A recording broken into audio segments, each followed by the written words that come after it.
je m'appelle Thomas, je tiens la chaîne Get Spectrum sur YouTube où je fais des vidéos un peu longues, des documentaires sur le jeu vidéo avec pour objectif de politiser un peu le sujet et de le connecter un peu aux problématiques de la société en général.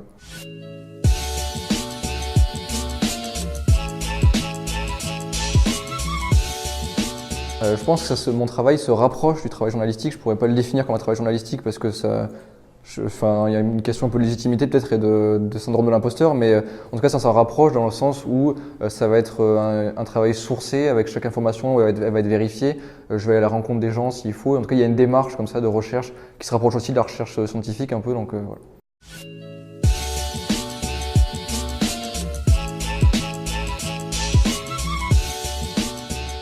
Un média, ça pourrait être intéressant de l'intégrer, je trouve, dans le sens où ça permettrait d'arrêter un peu cette précarité qu'il y a dans le métier de vidéaste où on ne sait jamais vraiment quel revenu on va avoir et c'est toujours un peu compliqué et donc il y a peut-être une stabilité dans un média.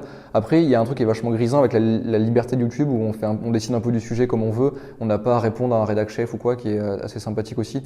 Donc je suis mitigé, mais je pense que j'aime bien mon indépendance quand même.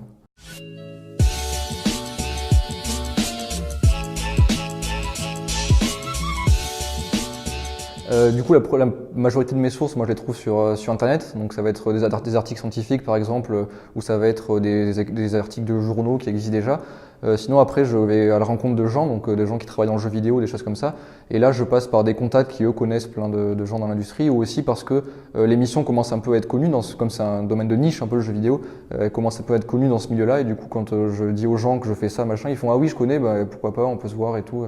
Donc, il y a ça aussi, ouais.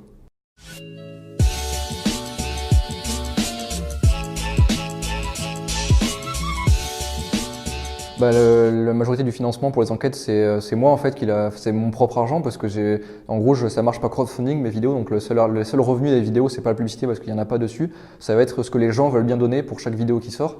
Le montant du coup est affiché sur Tipeee, donc vous pouvez savoir à peu près combien c'est. Et en fait, ça va être ça qui va me permettre par exemple de soit prendre le train pour aller à la rencontre de gens qui sont dans une autre ville pour les interviewer, soit pour en fait rémunérer un peu le temps que je passe dessus, mais la plupart du temps en fait que je passe dessus est non rémunéré.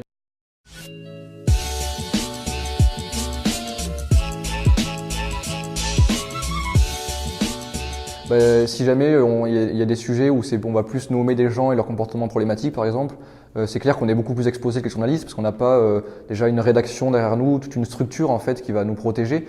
Là, on est un peu lâché comme ça. Et je sais que moi, si jamais j'avais j'ai pas encore fait de sujet qui pourrait vraiment le permettre que ça arrive, mais si j'avais eu un procès pour diffamation, je pense que je serais assez vite ruiné en fait parce que j'aurais pas du tout les moyens de supporter le coût en fait juridique du truc.